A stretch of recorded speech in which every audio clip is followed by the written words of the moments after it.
So this is my top secret file, top secret, cat sick there as well. So for each one of the members of the Justice League, I've got my file on them and how I could take them down. So Superman, right, with Superman, everyone knows his one weakness, kryptonite, right? So what I do is I invite him around, he's like, oh, Batman, you've got to stop being Batman because you're just too dark, man. It's not good for society. And I'm like, hey, that's cool. Look, come round, have a cup of coffee. We'll talk about it. There's a cup of coffee. I dropped a little bit of kryptonite in it, right?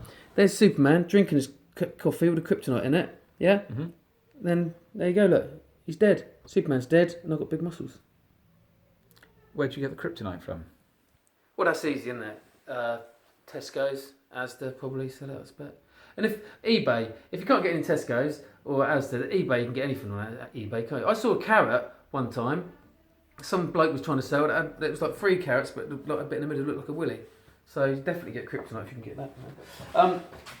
Green Lantern. The Green Lantern's one weakness. Okay, his ring doesn't work against the colour yellow. Simple as that. So this is what happens. Again, he phones me up. Look, you've already killed Superman. Or maybe it's before or after, I don't know. He's like, look, do you want to? You've got to stop being Batman because you're too dark, and we don't agree with your methods. And I'm like, well, come round, and we can talk about this. He comes round, right? Now I get a can of yellow spray paint, right? He comes round, we shake hands. I'm like, oh, nice to meet you, Green Lantern. Shake hands. There's a shaking hands. This is power ring, right? I spray the ring with the yellow paint as I'm shaking his hand, okay? And then, because he can't use his ring anymore, I just use bat fighting, like scoop, that sort of stuff. Pow, the Green Lantern is defeated. And that's it, so he can't do it, because without his ring, he's useless. So that's that one, that's covered.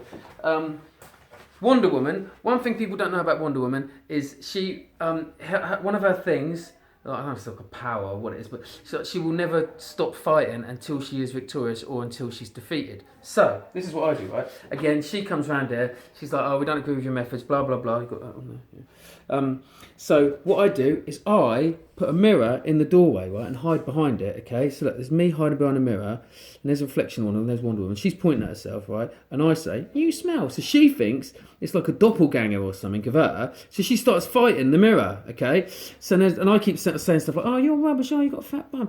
And she's like trying to fight with the mirror. There you can see she's kicking it and punching it, right? She could be doing that for weeks, right? Probably not that long, but...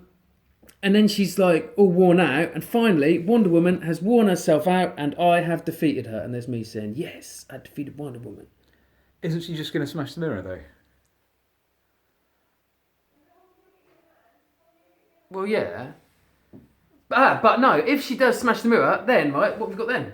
2 reflections. So then she's got to like fight 2 versions of her. She'll be fighting for, and the more bits she smashes, the more smart. And I'm still hiding around the corner. Going, you're not very good at being a superhero. And she'll be and so she'll be getting even more. And it's down to tiny little shots like that. She'll be looking at it, going, oh, there's another Wonder Woman. I've got to beat that one up. So it would probably even be. She'd probably wear herself out quicker if she did smash it than if she didn't smash the mirror. So right. That's that. Well, that's an easy one. And then finally you've got the Flash. Okay. Now here's the thing.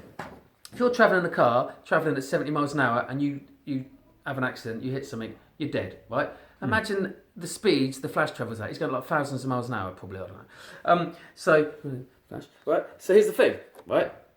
I phone him up and I say, come round my house. I don't talk like that. Hey, come round my house. There's me phoning Flash. And he said, I'll see you in a second. And the thing is, it would be a second, right? Because that's how quick he is. So what I do, yeah, is I'm not at home when I phone him. I'm up the corner. Look, there's my house. There's the Acorn Club. Mountain Drive, my house, right? Sprang Road, okay, there's Mrs. Tompkins's house, and there's me, right? Mm-hmm. Hiding behind a hedge, and so there's me hiding at Spring Road behind the hedges, right? And the Flash is running towards me, okay? I used to cut those hedges actually. That's Mrs. Tompkins, she's my godmother. And what I do, I stick my foot out. Look, there's my foot sticking out. The Flash is running towards it, right? The Flash trips over my foot at 1,000 miles an hour. 1,000 miles an hour, he's going to be dead, isn't he? Of course he is. So there's the Flash. He is broken and probably dead, and there's some blood. And there's me saying, yay, because I killed him. So that is it. That's how I defeat the Justice League. I mean, at the moment, they're just sort of letting me do my thing. But if ever it does come down to it, and they're like, look, Batman, you're too dark, Batman. That's how I'm talking, not them. But yeah, so I don't want to have to fight them, but that's the thing. I could, and they got to remember that. And I showed you they have like my intelligence on the card, didn't I? So, Yeah, you did. Yeah. So yeah, you'd know. I could defeat. That's how I do it.